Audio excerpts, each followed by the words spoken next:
Hola gente, bienvenidas y bienvenidos a los videos de la unidad 8. Sí, para esta unidad hay videos. Vamos a presentar en estos videos el material de esta semana y está dedicado a un segundo tipo de pruebas que van a servirnos para llegar a las mismas conclusiones que lográbamos con las tablas de verdad, es decir, hacer pruebas de propiedades semánticas. Podríamos ver si algunas fórmulas son tautológicas, contradictorias, también hemos visto que se puede probar la satisfacibilidad, y también hemos podido ver que se podía comprobar la consistencia de conjuntos de fórmulas, y también en términos de validez podíamos probar si un argumento era válido o inválido. Todas esas mismas pruebas vamos a poder desarrollarlas acá a través de los árboles semánticos, que son como un método abreviado de lo mismo que desarrollábamos en las pruebas de tablas de verdad. ¿Qué es lo que hacíamos en las pruebas de tablas de verdad? Las tablas de verdad eran, digamos, sistemas mecánicos o algorítmicos, es decir, que se basaban meramente en la aplicación de las reglas, que en este caso eran las interpretaciones veritativo-funcionales de los operadores lógicos, ¿no? De los 5 operadores lógicos. Entonces, con esa aplicación de reglas para todas las combinaciones posibles de valores, es decir, para todos los valores que tomaban los átomos en, según todos los estados posibles del mundo, podíamos hacer el cálculo de si una fórmula era siempre verdadera y por lo tanto era tautológica, o si era siempre falsa y era contradictoria, o si un conjunto de fórmulas podían ser verdaderas todas en algún estado posible del mundo y por lo tanto era consistente, o si no era posible eso y era inconsistente, ¿no? Pero la idea era que la aplicación de estas reglas nos permitía analizar exhaustivamente todos los estados posibles del mundo y por lo tanto todos los valores que podían tomar estas fórmulas o conjuntos de fórmulas en ellas. Ahora, el problema con esto es que si bien es un procedimiento a prueba de balas y siempre va a funcionar, cada vez que aumentamos la cantidad de variables oracionales, el proceso se hace más engorroso para hacerlo a mano o incluso en Word. Porque acuérdense que la cantidad de filas que representan, digamos, los valores según cada estado posible del mundo depende en las tablas de verdad de la cantidad de variables oracionales. Entonces, si tuviéramos más de 5, 6, 7 variables oracionales, tendríamos que ir aumentando exponencialmente el número de filas a probar. Y claro, será fácil realizar el cálculo de cada fila, pero si tenemos, por ejemplo, 56, 128, 256 filas y así, em, ya no va a ser tan sencillo. Por eso también lo que se logró hacer ya a través de la extensión de la lógica a la programación computacional fue crear programas que al simplemente instalarles las reglas que deben seguir para la interpretación de cada uno de los operadores, de los conectores lógicos como operadores veritativos funcionales, eso ya permite que tengamos programas mecánicos en computadora que al ingresar las fórmulas o los argumentos, simplemente el programa corre y saca los resultados, ¿no? Lo mismo que una calculadora hace con operaciones aritméticas, es lo mismo que hacemos eso con programas computacionales. Pero claro, cabe la posibilidad de preguntarnos si hay otro método mecánico que nos dé la misma certeza que las tablas de verdad, pero que sea menos engorroso a desarrollar a mano también, ¿no? O en Word, como en este caso. Y claro, la respuesta es que sí, tenemos varios métodos. Uno que se utiliza bastante se llama método abreviado directamente, eso no lo vamos a ver en la sección, digo, en el curso, pero vamos a elegir otro método que es el de las los diagramas semánticos o árboles semánticos o también tableros semánticos, ¿no? Hacen referencia a lo mismo. Y bueno, a diferencia de las tablas de verdad, si bien mantienen la certeza de aquel método, los diagramas o árboles semánticos no se comprometen con mostrarnos exhaustivamente todos los estados posibles del mundo para probar si una fórmula es verdadera en todas y por lo tanto es tautológica, o si es falsa en todas y es contradictoria, ¿no? Sino que parte de asumir ciertos valores que nos van a permitir determinar si una fórmula podría ser tautológica o contradictoria, o si un conjunto podría ser consistente o inconsistente, pero sin necesidad de mostrar todos los estados posibles del mundo. ¿Cómo hace eso? Va a asumir hipótesis. ¿Ya? Se trata de un sistema hipotético deductivo. La primera parte es asumir hipótesis sobre los valores que podría tomar una fórmula. ¿Ya? Y vamos a ver qué cosa se deduce de esos valores que asumimos. Vamos a hacer correr un programa de deducción parecido al de deducción natural, ¿sí? Y que hemos visto en unidad 4, pero ahora ya en términos bastante formales, ¿no? Porque ya estamos en el lenguaje de conectores. Y finalmente vamos a interpretar el resultado de ese sistema de hipótesis que luego generó ciertas deducciones y van a darnos ciertos resultados que vamos a analizar en términos de las propiedades semánticas que estamos probando. ¿Ok? Ese es más o menos el esquema de cómo funciona el sistema de los árboles semánticos. Voy a pasar a exponerlo ahora en sus tres partes, tiene tres partes, y luego vamos a hacer algunos ejercicios modelo para hacer todo tipo de pruebas de propiedades semánticas. Y nada, eso quedaría para que ustedes lo revisen hasta el día miércoles, y el miércoles tenemos un taller de árboles semánticos, ¿sí? Igual, cualquier duda que tuvieran durante los primeros días de la semana, simplemente me hacen llegar las preguntas y nada.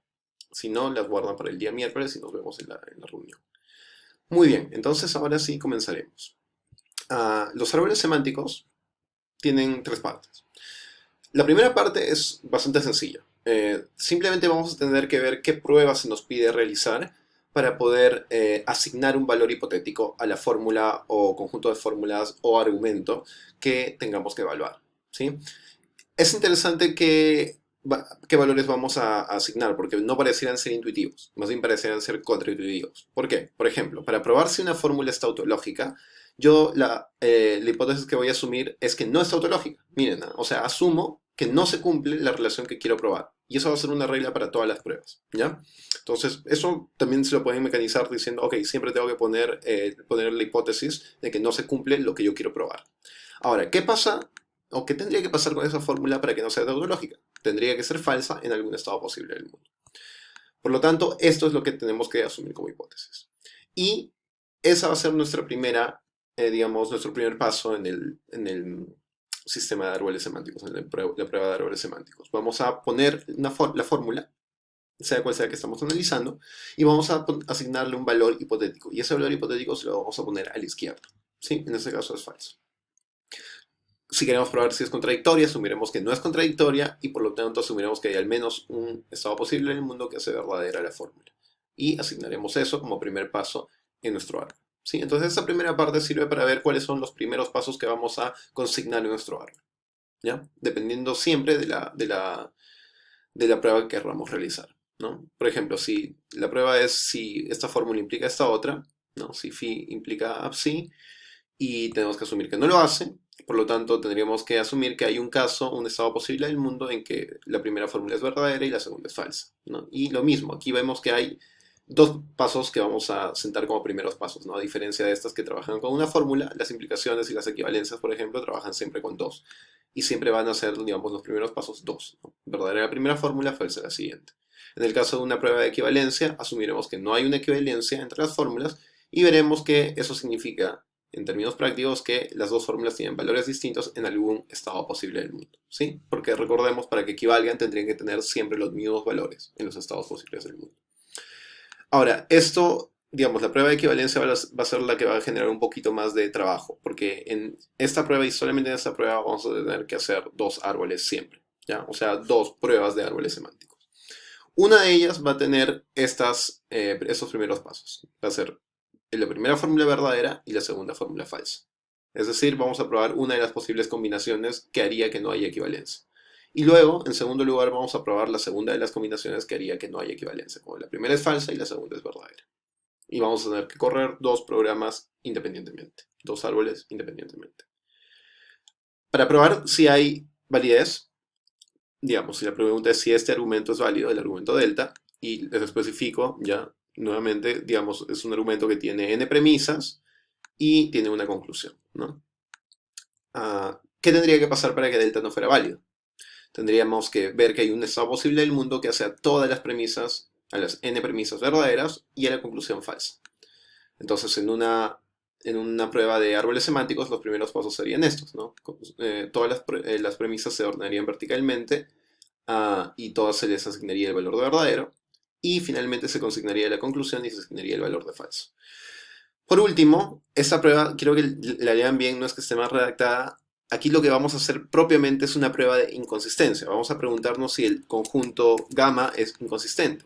Y para responder a si gamma es inconsistente, lo que vamos a tener que ver es que asumir lo contrario, ¿no? Asumir que no es inconsistente, o en otras palabras, asumir que es consistente.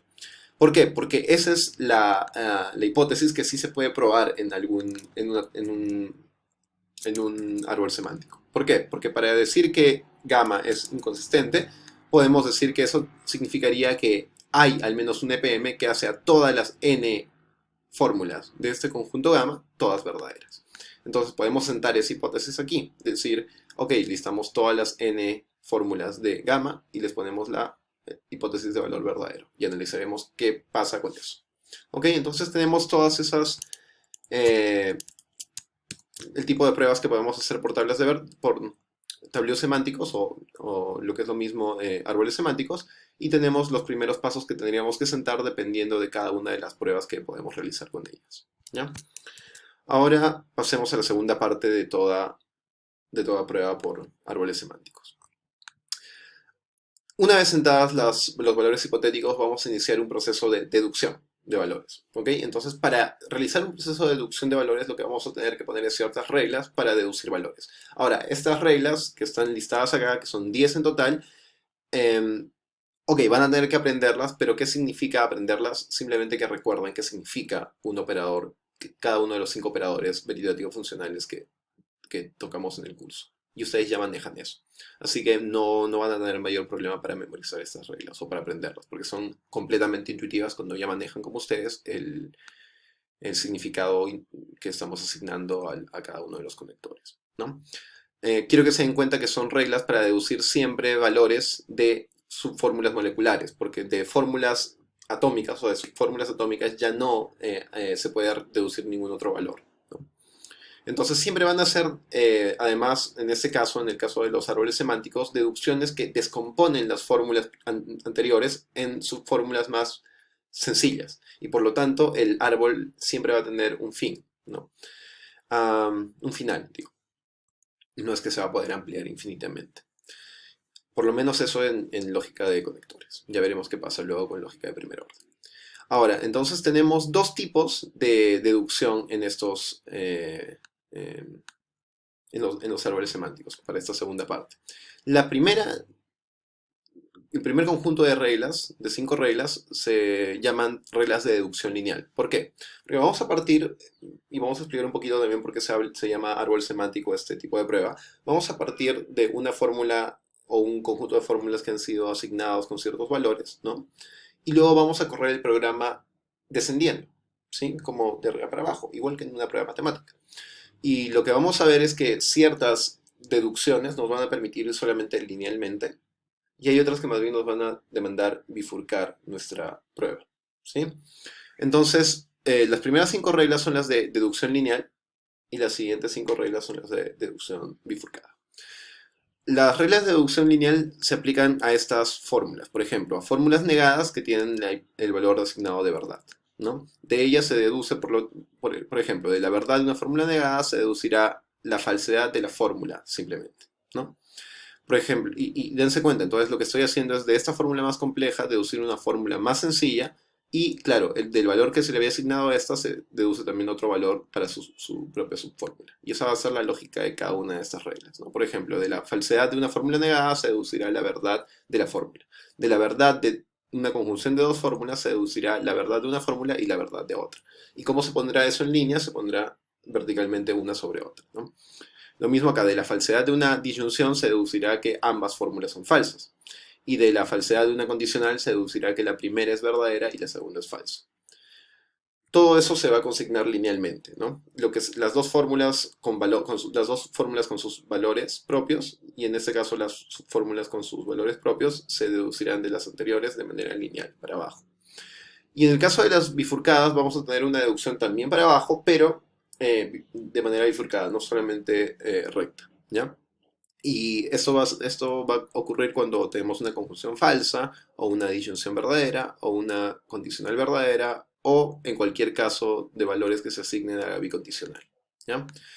En estos casos, la deducción no va a ser solamente de una opción, sino de dos opciones. Entonces, por eso hay una bifurcación. Por eso hablaré en el siguiente video de estas reglas. Chao.